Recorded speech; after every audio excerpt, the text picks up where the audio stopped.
Senator Schumer speaking on the Senate floor on Tuesday saying that some Republicans are looking to separate from the Norquist tax pledge. Take a listen.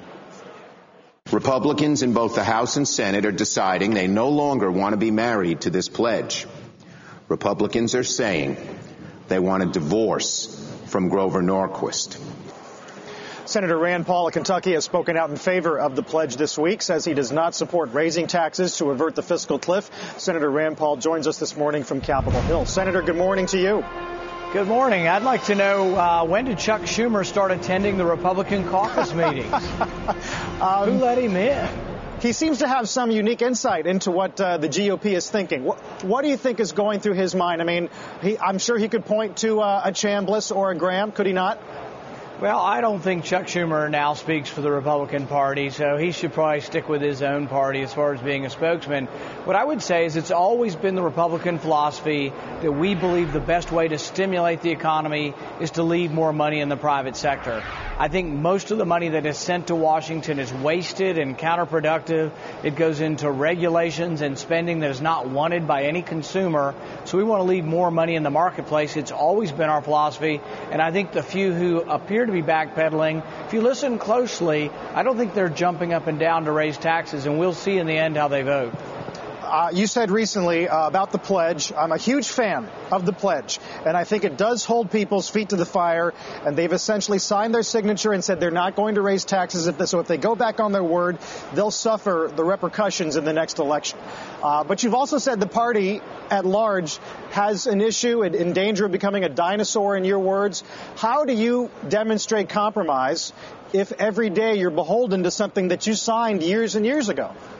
Well, I'm not beholden to a pledge. I am in favor of a philosophy, and I was elected on a philosophy: smaller governments, less debt, balanced budgets, and a belief in the private marketplace and leaving more money in it. But it isn't that I'm beholden necessarily to a pledge. But as far as compromise, there does need to be some compromise. We need to reduce spending across the board, and that means Republicans like myself who believe in a strong national defense have to admit that not every dollar spent on the military is wisely spent or frugally spent, and we'll have to compromise there. The liberals will have to admit the same for domestic spending, for entitlement, and for welfare. And if both sides compromise, then we can reduce spending. Spending is at 25% of GDP now, and just 4 years ago it was at 20% of GDP. This is a spending problem. The only way in which it's a revenue problem is that we're in the midst of a recession, and because of the recession, revenue is down. But if you raise tax rates, it's not a given that you'll get more revenue. You may well get less revenue with higher rates, and you may well hurt the economy further, which makes revenue even worse. Yeah. On a framework itself, you've been asked recently if you think we'll get one. You said we would get one, but it would be big, bad, and ugly. What do you mean by that? At the end of the year, a lot of people want to go home, so they stuff a lot of things that have to be done into one big, bad, ugly bill, and it gets passed. That's the history of Washington, and I see no reason to think that it won't happen again.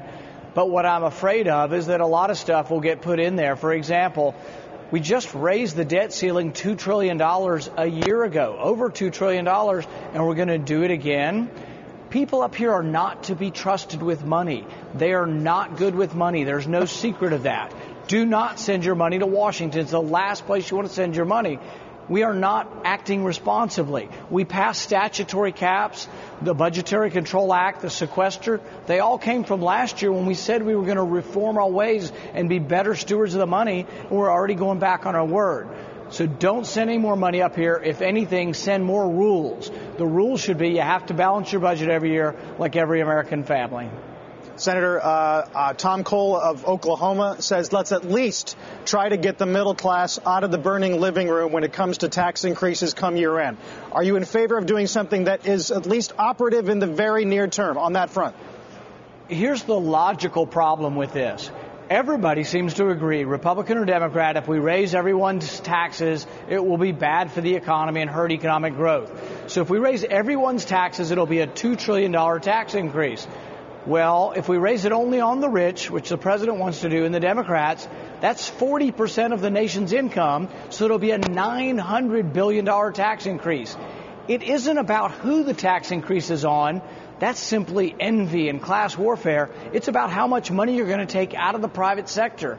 $900 billion taken from the private sector is an enormous drain and will hurt economic growth. Doesn't matter whether it's rich people, middle class, or poor people. It's money taken out of the productive sector, the private sector, and given to the non-productive sector, the government. Finally, we started the conversation talking about the pledge. When Senator Graham does, though, indicate that his commitment is softening, do you have words with him later on? Does he get scolded behind the scenes? I don't do any scolding. It's not my job to tell other senators or congressmen how to vote or what to think. I try to communicate what I think is the message of our party.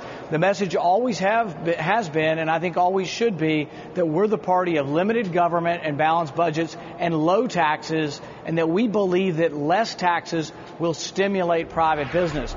We shouldn't abandon that philosophy. Senator, I appreciate your time as always.